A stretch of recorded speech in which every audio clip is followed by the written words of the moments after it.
Ano ba naman tanggapin nyo yung complaint? Receive, tapos ang boxing. And sabihin ninyo, o sige, hintayin namin si Secgen pag Monday, ano disposisyon dito? Ay, hindi naman kailangan nandiyan dyan talaga si Secgen. Bakit nyo pa kami pahihirapan? Hindi ba? Oh. Di ba? Oh, Di ba imbis na napakasimple? tahimik sana.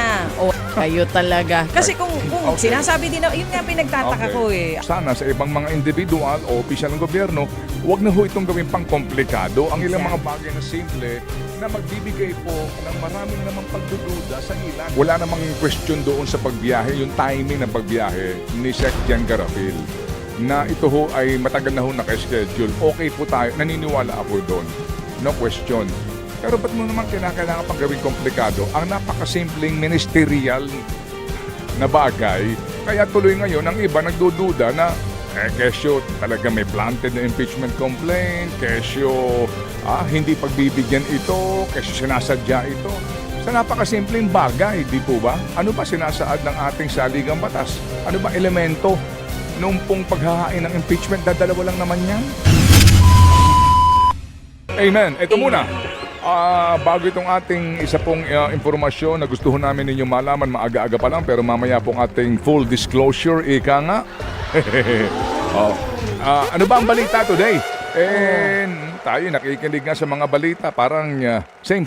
Same pa rin. Ano? May dalawang panibagong impeachment complaint kahapon na hindi Tatlo tinanggap. na. Pangatlo. Dalawang Dalawang dagdag. panibago. Oo. Okay. Bukod dun sa isa na i-final ni Attorney Andre De Jesus. Andre De Jesus.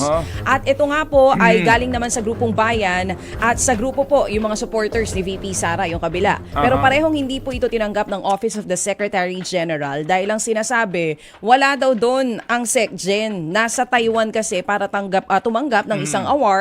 So ang sinasabi dun sa opisina, kailangan nandoon siya. Pero ang sinasabi ng dalawang grupo na naghain itong impeachment na hindi tinanggap nga po ng SecGen, wala naman yun sa rules. Wala namang sinasabi na dapat nandyan physically ang SecGen. Sige, so ano ang binubungan nito ngayon? Di ngayon, nalilito ang mga tao. Ano daw ba talaga ang rules? At isa pa, parang nagdududa. Okay. Naku, parang tinetechnical nyo kami ha. Parang ayaw nyo talagang tanggapin yung mga impeachment ha. Parang ganon. Alam niyo ho, mga kapatid, sorry po sa ating mga tagapakinig. Baka ang sasabihin nila, wala namang ibang balita. Ito nga po, dito ho tayo nalulugmok sa mga balitang Magandang balita. sa mga balitang politikal. Oo. Ano ho, parang dito ho tayo nababaon Sinabi mo. Ano pa nga ho ba? Pero sa gitna po ng lahat ng ito ho yung mga balita rin na dapat natin tutukan. Kasi after all, lahat po tayo dito ay apektado. Ang ating po lamang nga dito, sana sa ibang mga individual o opisyal ng gobyerno, huwag na ho itong gawin pang komplikado. Ang ilang mga bagay na simple na magbibigay po ng marami na namang pagdududa sa ilan. Halimbawa, itong ang impeachment po na binabanggit ni Baby Girl. Mga kapatid, ako naniniwala po ako na wala namang question doon sa pagbiyahe, yung timing ng pagbiyahe ni Secgen Garapil. Na ito ho ay matagal na ho naka-schedule. Okay po tayo, naniniwala ako doon. No question. Pero ba't mo naman kinakailangan pang gawing komplikado ang napakasimpleng ministerial na bagay? Kaya tuloy ngayon ang iba nagdududa na kesyo talaga may planted na impeachment complaint, kesyo hindi pagbibigyan ito, kesyo sinasadya ito. Sa napakasimpleng bagay, di po ba? Ano ba sinasaad ng ating saligang batas? Ano ba elemento nung pong paghahain ng impeachment? Dadalawa lang naman yan. Di ba? Una, ang sino mang mamamayan. Tama? Ay maaaring maghain ng impeachment complaint sa sino man pong impeachable official. At yung complaint na yan dapat endorsed ng isang miyembro ng Kamara de Representante. At yan po ay kinakailangan po maihain nga sa Kamara de Representante. Wala po doon nakalagay na SecGen na provision. Doon sa House Rules meron. Pero sa House Rules, sinasabi po naman din, Office of the Secretary General.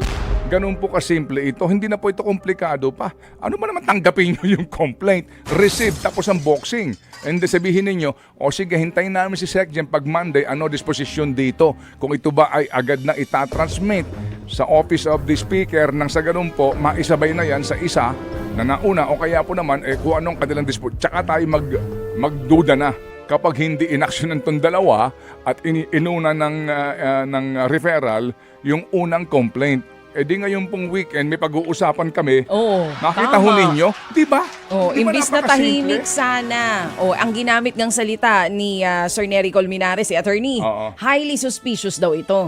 Oh, let me use the exact words na ginamit niya. Sabi niya kahapon sa mga balita, receiving the complaint is just ministerial and Ayun. it is highly suspicious Ah. for them not to receive it.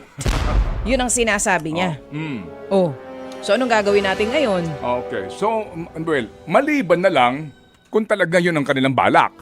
Hindi ba? Yung nga tuloy ngayon. Napagdududahan tuloy. Yun nga. So sa Lunes po, hintayin natin kung ito hubang dalawang impeachment complaint. Isang galing sa Makabayan, isang galing po sa grupo po ng mga anti-Marcos. Yes. Oo, na naghain dyan. Kung yan po ay isusumite sa Office of the Speaker, and the Office of the Speaker ay pagsasabay-sabay yung referral nito sa Committee on Rules ni Sandro Marcos. Alright, and then Sandro Marcos, ito'y i-agenda doon sa order of business nung araw na iyon, either Monday, Tuesday, or Wednesday. Opo, kasi nga po kapag ito po'y naisama na sa order of business, yung agenda baga, at binasa po ito ng majority leader at sinabi na referred to the Committee on Justice, yun na po yung deemed initiated. Yun, okay. So malinaw Ay, na. nako, pinahirapan niyo pa kami dito sa issue Kaya nito. mabuti na lang nandiyan ka para i-explain sa amin. Na ano? Yung mga bagay-bagay na ito nga hindi naman kailangan nandiyan dyan talaga si Secgen. Bakit nyo pa kami pahihirapan? Hindi ba? Oh, Kayo talaga. Kasi kung Okay. sinasabi din na, yun nga pinagtataka Okay. ko eh. Well, may komento na rin naman ng palasyo dito. Ang sinasabi nga nila, ipinagsasawalang bahala nila itong mga panibagong mga complaints. impeachment. Okay. O yun naman, dahil wala naman daw talaga mga matibay na ebidensya dun sa grounds na gagamitin nila. Aha. Ayun naman pala. okay, sige. So speaking po, pinahihirapan ang taong bayan. Ito lang po, pahapyaw lang. At mamaya po, I'd like to encourage everyone to listen dito po sa ating ihahandog. Bagamat umatras sila sa kanilang balak po na ito. At naniniwala ko dito, itong taga-LTO na bago ngayon, alam nyo, nililinis niya ang ahensya. In fairness po sa kanya. Ha? And then, itong acting secretary ng DOTR, naniniwala din po ako dito na hindi sila ang promotor nito. At malamang yung nasa ibaba, pinag-uutusan lang. May nag-uutos dito. Ano ho ba itong aking gustong talakayin mamaya? Pahihirapan ang taong bayan. Ito lang po, kung namamaneho ka ngayon ng kotse mo, taxi mo, TNVS mo, may motorsiklo ka, basta meron kang auto na kinakailangan mong i-renew ang rehistro sa LTO, dito may pakialam ka. Bakit? Kasi po, may siningil na. Nag-testing sila sa Pampanga, may dokumento ako.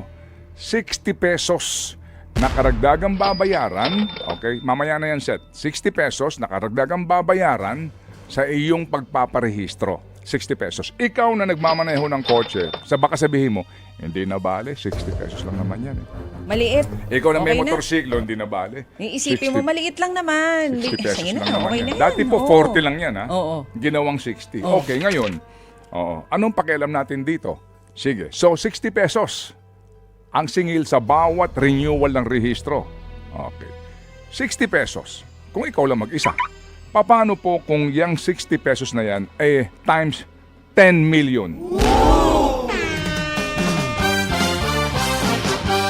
10 milyon na bilang po more or less ng mga nagpaparenew ng kanilang rehistro, motorsiklo o sasakyan dyan sa LTO.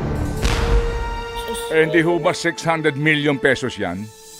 Nang walang kahirap-hirap. Sino promotor nito? Sino na naman po ang genius na nakapag-isip nito? Alam nyo, sa gitna ng napakalaking kontrobersya po, sa skandalo nga po nitong corruption, may mga sorry po. May mga taong ayaw tumigil. Hindi ba? Hindi. Walang kadala-dala. Gusto pa si Pangulong Marcos ay salamat po daw at hindi malubha ang kanyang karamdaman. Ano ang sabi ni Pangulong Marcos kahapon? I'm fine. I'm feeling kanyang- very different from the way I was feeling before. Naayos na yung problema. Oo, maayos na. Berti Very- something like kuliti something. Oo. Yung kanyang sagot. verticulitis, Oo, diverculitis. Sa ano yata ito? Sa may tiyan. kinalaman sa tiyan Oo. na nararanasan daw ng mga may edad na. Yun ang sinasabi. Sinasabi po daw, ang cause nga nito ay edad and stress. Diverticulitis. Yes, opo. Diverticulitis. May portion ng kanya pong intestine na sumasakit. Well, salamat po Mr. President at kayo po ay hindi ho naman malubhayan at kayo po ay na-discharge siya daw sa ospital. Okay. Sige. Alabas So, na. thank you, Oo. thank you. Salamat po, salamat po. Oh, pero sabi niya, ang isa sa mga dahilan, stress. Tama. Mr. President, sana nanonood ko kayo ngayon. Ito panibagong stress to. Kapag ito sumabog, stress ito. Kapag ito talagang sinuyod mo kung sino ang pinagmumulan nitong racket na ito, may stress ka. May stress ka. Opo. Kasi mga may ay, mamaya papaliwanag ko kung ba't naging racket ito ha. Kasi kung ito'y maayos, hindi nila i-atras yan. Ipaglalaban, hindi eh. Inatras na po nila. In fairness, naglabas na po ng memorandum. Meron akong kopya ng memorandum na inilabas nila to implement. Alright, ngayon may nagreklamo doon sa naturang opisina, pinaabot sa atin, and then atin pong diniscuss nung isang araw, pahapyaw lang. So ngayon po, nag-issue ng memorandum, pinahihinto. Nakita nyo na.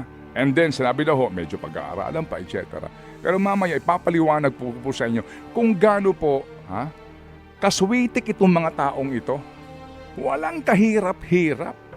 Diba? Walang kahirap-hirap. Kikita sila ng daan-daang milyong piso. Mabuti kung may pakinabang ang taong bayan, hindi po eh. Dagdag lang na bayarin at dagdag lang po na layer dito po sa ating pagpaparenew ng rehistro. Opo mga kapatid, mamaya po yan, abangan po ninyo. Ay papaliwanag natin ng masinsinan po para maintindihan po ninyo itong isyong ito. Think about it. Grabe.